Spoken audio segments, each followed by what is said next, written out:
and welcome to Tom Myers versus the rest of the world. This episode was recorded before Vladimir Putin's complete invasion of the West. So, in honor of that event, this episode will be simulcast in both English and Russian. A trucker convoy was blocking ports of entry from Canada into the United States. American politicians wanted to do the same thing here and even had plans to block the SoFi Stadium before the Super Bowl. It's Los Angeles traffic. Who would know the difference? In Los Angeles traffic, the 5 freeway can turn into a parking lot if a motorist stops to look at a nude selfie Britney Spears posted on Instagram. It would be interesting to see them do that outside M&T Bank Stadium before a Ravens game. Of course, those poor truckers would probably get shot. And that would be before the Baltimore City Police got there. Jeopardy fans are taking issue with the phrasing used by part-time host Mayim Bialik. They're upset because she's referring to the first round of the game as Single Jeopardy. I think those Jeopardy fans are just upset at the fact that, unlike them, Mayim Bialik actually has a life. And on that note, on with the show. Please join me in welcoming Jeff Hysen, Mello and Davine Ker. Davine, welcome back. How are things? I unlocked a brand new achievement this week, you guys. I was banned from an air frying group on Facebook. What? Because I posted recipes that confused people because they posted things that were bland and I had ethnic ingredients that they didn't know where they were going to find. And I did not know that racism existed even in an air frying group. So, yep. This is what happens when all the Karens finally become managers. So they wanted boring, white-centric, air-fried foods, and you made foods with your air fryer with flavor and spices. Yes. I mean, I wrapped a hot dog in a paratha that you can buy at Wegmans. I mean, it's in the produce. It's at Wegmans. I didn't even say, I hesitated. I didn't even say like international grocery because I know it would scare them off. But I said, you can even find it at Walmart in the freezer section, a paratha. It's like an onion naan, and I wrapped the sausage in there and put it in the air fryer, and that was scary for them. I had so much questions, and people were like, I don't know where to find this. This is scaring me. And yep, I got banned. What was the name of this group? Make air frying great again? Yeah. That's too many characters for them to type in, I think. Yeah, it's been a weird few weeks. I don't know if there were parents outside of schools bribing kids with donuts to make sure they don't wear masks. Oh, yeah. Wow. That's insane, right? But then my kid took a donut and then put a mask back on and ran away. I love that kid already. He's fun. During the pandemic, a new online game became the craze as Wordle can often be referenced in one's social media feeds. I haven't cared to look it up, but I imagine Wordle is actually crack for grannies and millennials who got COVID after licking clean the collapsible table on which they play beer pong.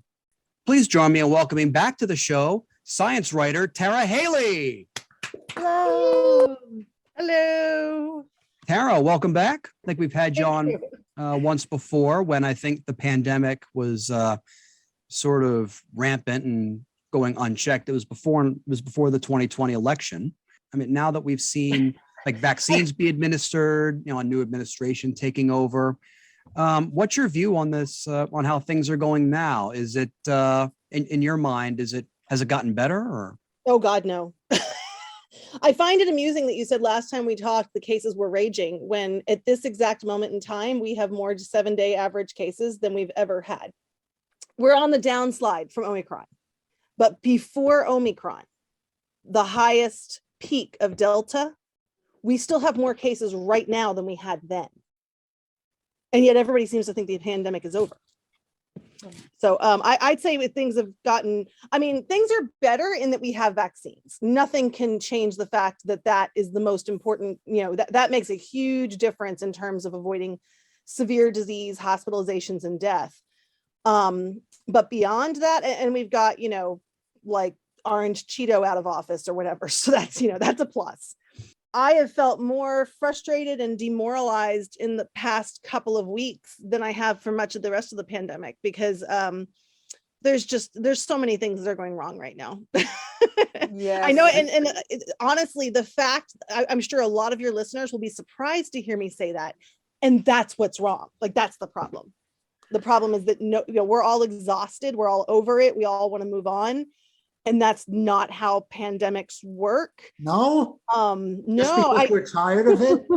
It's funny. Okay. I have generally, like most people, not been a fan of the war analogy, right? Like war on drugs, war on terror, war on fill in the blank is usually a bad analogy, right? This is the one time when I wish we had used it, because it makes sense to say, if I were to say to somebody, hey mom, when can we turn on the lights and just leave them on during the blitz?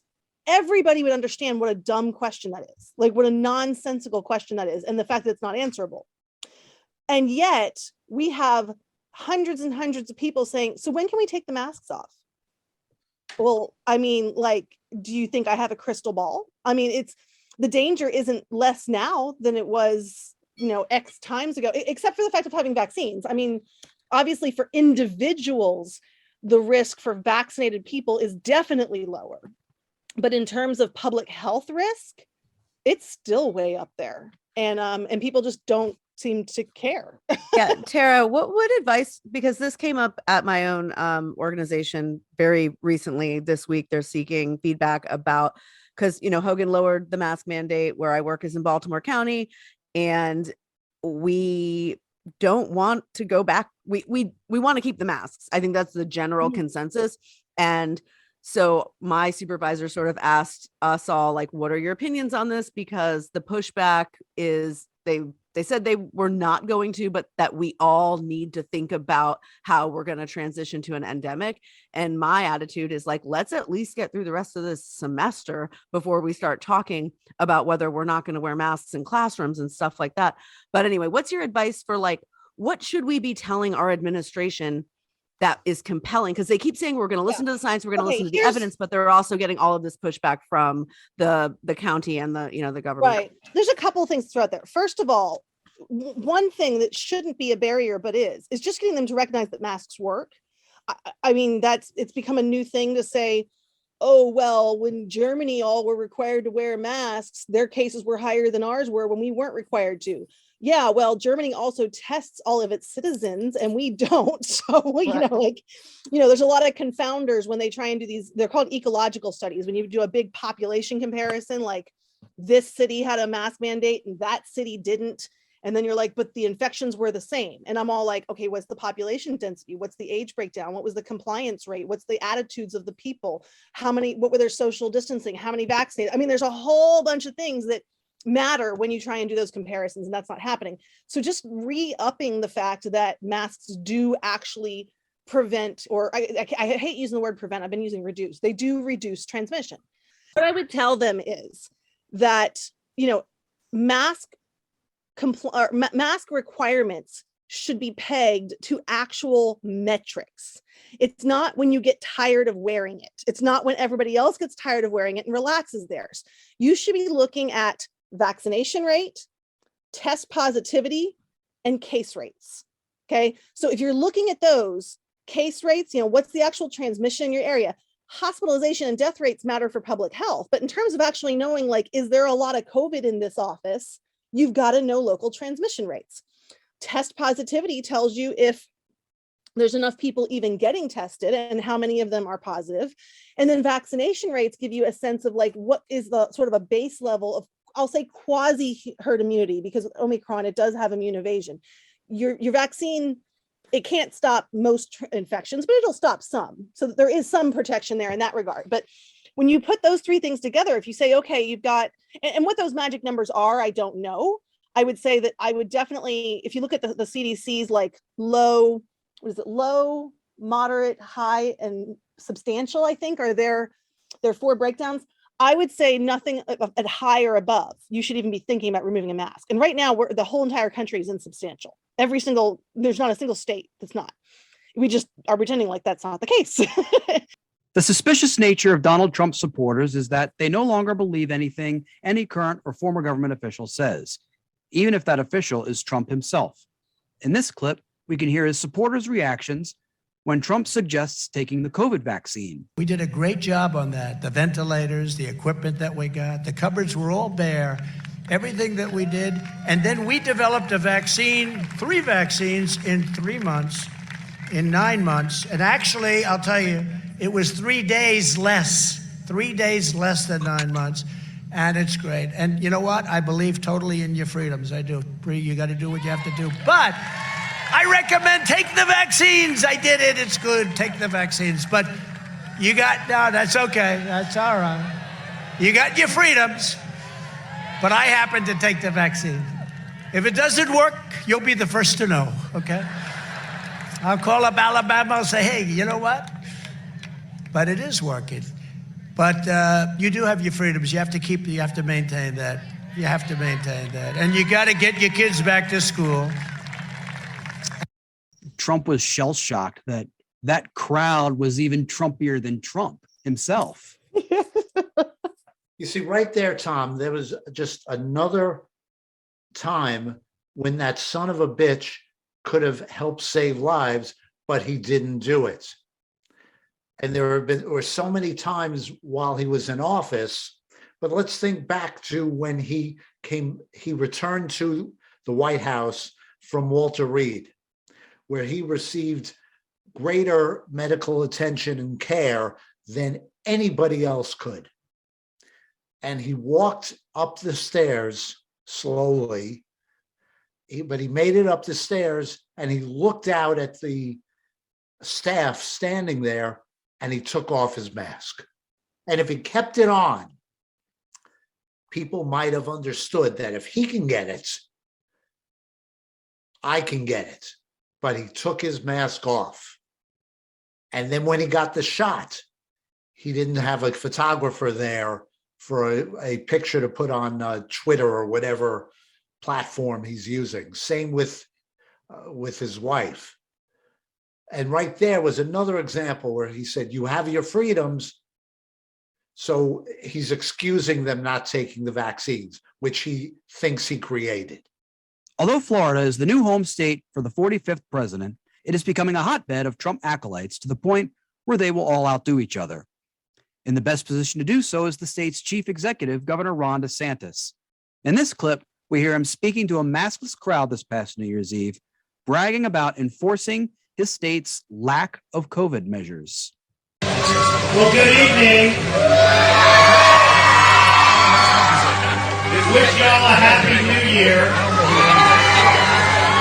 And I'm glad we're going to be able to celebrate the new year in the freest state in the United States.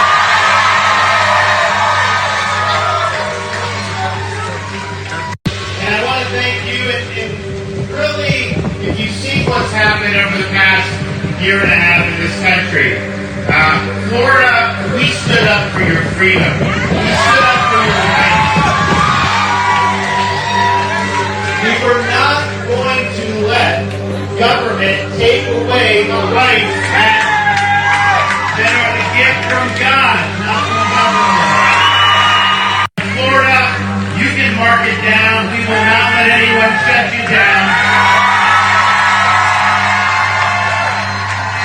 I like how that humming noise kept going in the background while DeSantis was speaking. That humming noise is actually what Omicron sounds like as it's going around and just feeding on everybody in that crowd. It sounds like a horror movie. Plus, that crowd screaming, that's probably the last time their lungs are going to be in any condition to do that. So,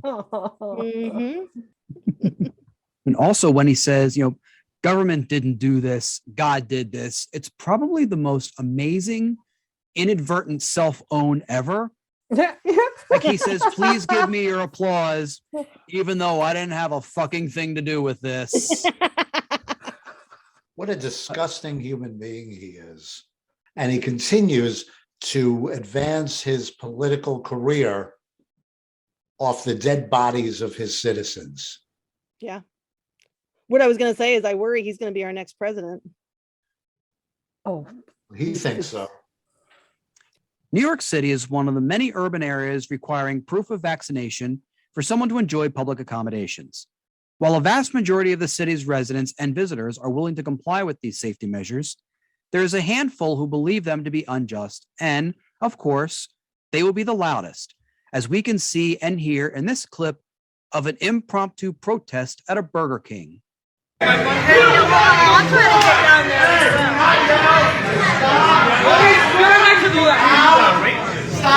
We gotta remain calm. We gotta remain calm. I urge you. Listen! Listen! The fuck!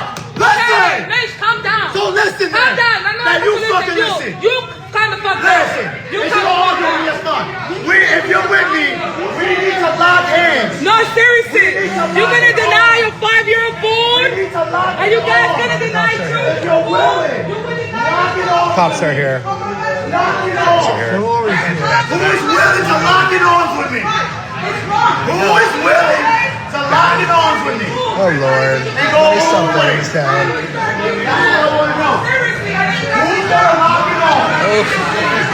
This is a good one. I want to know who will I can't. I just can't, dude.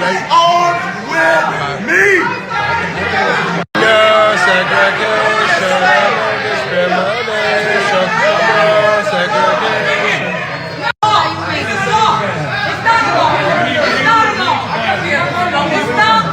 She's wearing a shade. You can't tell me that I can't eat. I really lost my job. And you guys are paying to protect under oath for long. And that should be my right. This is not a law. It's not a law. Mandates are not laws. Mandates are not laws. Mandates are not laws. Mandates are not laws. Mandates are not laws. That's the hill they decided to die on, like that and Cheesecake Factory, right? They had a whole sit down where they mobilized the whole Cheesecake Factory. Did you guys hear about that one too? Like, what next is Arby's and our Applebee's. You know? The Cheesecake Factory is a paragon of health. And most of the people in that crowd, they look fairly calm. They're like, I just want some fucking onion rings. Yeah, Tom, can you actually explain to me what I saw in that video? Because I'm so confused about who is on what side. And like, so the guy, I could not make out what the guy in the MLK shirt was screaming. And then the other woman, at first sounded like she was yelling at him. And then I think she was on his side. I don't know whose side anyone was on. And I need a recap. I don't think they know either. I think it's the future of the anti-vax movement, basically, where they're all just devouring each other, which they can't, unfortunately, because they need a vaccination card in order to be able to do that. So everybody in that video was on the same side? No, there were a bunch of people in line who were just trying to get food. And then there were Okay. the employees, like, just, looking at their watches, waiting for their shift to be up. And then there were the people who were trying to stage a protest against vaccine requirements there, which In the middle of the line of the other people. Okay. Yeah, they were trying to say, like, we shouldn't. I don't remember why they chose that place. I remember when this video came out, but I don't They remember. wanted to make the Impossible Burger more impossible to get. I just want to say, I know this is a audio podcast, not a visual podcast, but so many, is everyone just a professional film crew in New York City? People were busting out like boom mics out of their backpacks and like filming. I mean, ridiculous. You clearly have not done enough comedy in New York City, Abby. All right. Those of us who know, Everybody's got a tripod and a it's the continuation of the outdoor comedy boom that took place in New York City in the summer of 2020. You're right. They actually just showed up. There was an open mic at that Burger King, actually. And Who books this? Mask mandates and vaccine requirements have consistently been the source of major conflict and a huge conservative talking point. Basically, a portion of Americans are upset that COVID and not mass shootings is the riskiest thing their children can experience in schools. I'm sorry. I'm a parent of young kids. I feel it, man. Me too. In the county in which I live, people give our school system a lot of shit for closing schools, even when there only turns out to be a dusting of snow on the ground. There is another factor to consider. Our county's hospitals are so full of COVID patients that they are unable to handle even one school bus crash. Upon his inauguration, New Virginia Governor Glenn Youngkin signed an executive order making mask mandates optional in the Commonwealth School District. His order was temporarily blocked by a court thanks to some concerned parents, and at the time of this recording, Virginia's legislature is pushing through a bill banning mask mandates for students. In this clip, we can hear Page County, Virginia Public Schools parent Amelia King and her anger about her child being forced to protect other students. No mask mandates. My children will not come to school on Monday with a mask on. All right? That's not happening. And I will bring every single gun loaded and ready to, I will call every. Okay, that's 3 minutes. You've gone past your time. It's a policy. Thank you. I'll see y'all on Monday. I mean, gun culture must be so common in some parts of Virginia that the one thing the school board members are upset about in that moment anyway is the fact that she's gone past her 3 minutes. Like it's no big thing. I mean, Davine, you're a parent of a kid in Virginia schools. I mean, you might be in a different area of the state, but I mean, is this starting to be more common? Yes, and the parents in my area sound just like her. She's not a isolated case. And by the way, Youngkin sounds like his family fucks chickens, by the way.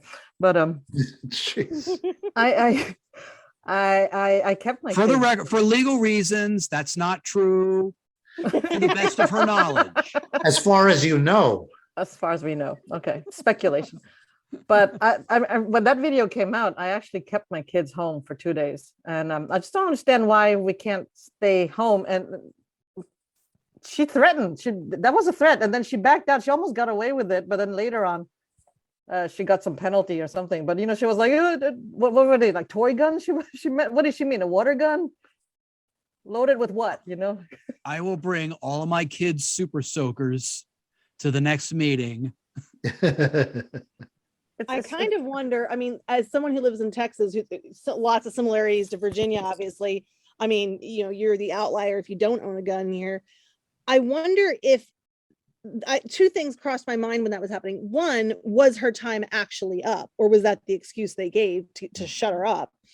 Two, I wonder if they knew better than to pick that fight, because when you're dealing with someone like that, you got to pick your battles. And I felt like she was baiting them and they just didn't take the bait, because if they had tried to say, you can't threaten, then she would have gone off about Second Amendment gun rights and they weren't going to step into that trap. Maybe I'm overthinking it, but when I run into people here who say stuff like that, I know they're baiting me. They want me to push back on it. And so when I just dismiss it as though they didn't say anything shocking at all, that actually frustrates them more. It's not only parents, but students who are weighing in on the mask debate. Fiona Lachelle's, an 8-year-old girl, was suspended nearly 40 cumulative days for not wearing a face mask in her school and became a hero to the right and to the anti-mask contingent, even scoring a seat next to her state's governor, Ron DeSantis, during a segment on the Fox and Friends morning show. The fame one gets from conservative media watchers got to Fiona's head, and she eventually morphed into one of their key target viewers and developed their vocabulary, as we can see in this clip where she speaks to her county's school board. Hi, I am Fiona Lachelle. I was on my 36th day of suspension. Last night, my mom got a phone call about if I could go on the news with the governor. And my mom asked me, and I said yes. So if you didn't see the Fox and Friends morning news, you should go see me and the governor. He told you to stop. What you're doing to me is illegal. And even though you guys are suspending me, I'm still going to stand up for what I believe in. And nothing's going to change my mind. That is not fair. I still have the right not to wear a mask, and I'm not going to wear one. I'm doing this for other kids and not just myself. And I hope you all go to jail for doing this to me. And Mr. Berg, I want to say you suck, but... Turn off the microphone. Turn it off. Turn it off.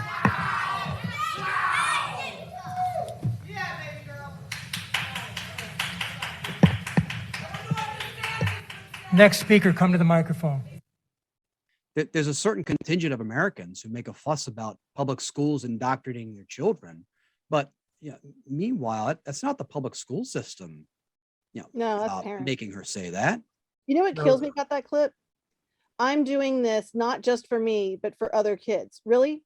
What about my kids who, if they get sick when you don't wear a mask, might accidentally kill their father? What about the kids that are friends of mine, that my kids are friends with, that are immune compromised, that are going through cancer, things? What about the kids who have a grandmother at home?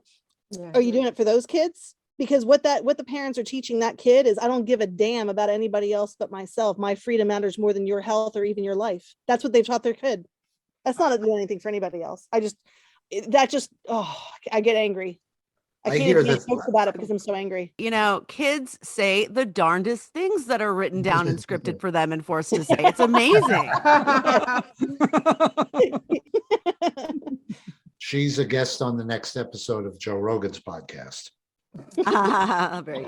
2-to-1 odds she'll be singing Christmas carols on next year's Newsmax Christmas special.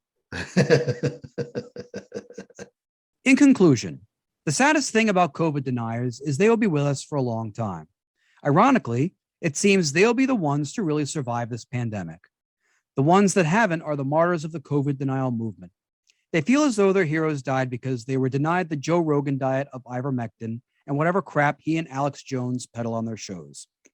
Their conspiracy theories about their deaths will be so outlandish, they will say in years' time that their comrades in arms in this movement will have been Epsteined. Of course, I don't believe the conspiracy theories that Jeffrey Epstein committed suicide, mainly because Epstein was so committed to and believed in euthanasia. Oh my God. The pandemic has really... I started to say that was a groaner, and then I thought, well, yeah, it sure is. The pandemic has really helped me put things into perspective. My 77-year-old father, who has been smoking since high school, meaning he's been smoking for 60 years, has always given my family concern whenever he's experienced a lengthy smoker's cough. However, the pandemic has alleviated those concerns, as my siblings and I can look at each other and say, thank God Dad might only have emphysema. Doing Zoom comedy, I find I perform at various points in the day. For example, if I perform at Zoom comedy shows where time zone adjustments mean I perform in the morning, it means I end up waiting for my set to start while drinking coffee. And in a sense, my parents were right. If I pursued a career in comedy, then I would end up doing drugs at all hours of the night. I've made some discoveries doing Zoom comedy. For example, I cannot wear green anymore on a Zoom show because thanks to my new green screen, I look like a disembodied head. And I don't want to add to my haters' fantasies and wet dreams. When my nieces and nephews ask what I do, I tell them I do adult stuff on Zoom. And then it dawned on me. I probably should phrase it differently. What if I'm not doing comedy anymore when they're all grown up and they learn about what adults do online? What if they think I was into some weird eyes wide shut orgy scene bullshit and exposing myself for everyone in the Zoom room to see? I'm not sure that I want my nieces and nephews to think that I opened for Louis C.K. I had a comment on a YouTube video of mine recently. In a video where I discussed my nieces and nephews, a user commented, I think it's funny he refers to himself as Uncle Tom. Well, yeah, I have nieces and nephews. My name's Tom, and that's just what they happen to call me. What a point to make. Where was I going with that? I don't know. I like everybody to watch and enjoy me. Even the non-Einsteins. Keep them coming, everybody. And on that note, that's our show. I want to thank Jeff Hysen, Abby Mello, Davine Ker, and Tara Haelle. Hey, thank you, Tom. Good to see Thank everybody. you, Tom. This episode was written and hosted by Tom Myers with panelists Jeff Hysen, Abby Mello, and Davine Ker, and guest Tara Haelle. Theme music by Jeroen Vandenurk. Executive producers Tom Myers, Matt Connarton for ipmNation, and Eddie Carson for Odyssey Radio. Thank you for listening, and please visit tommyers.us.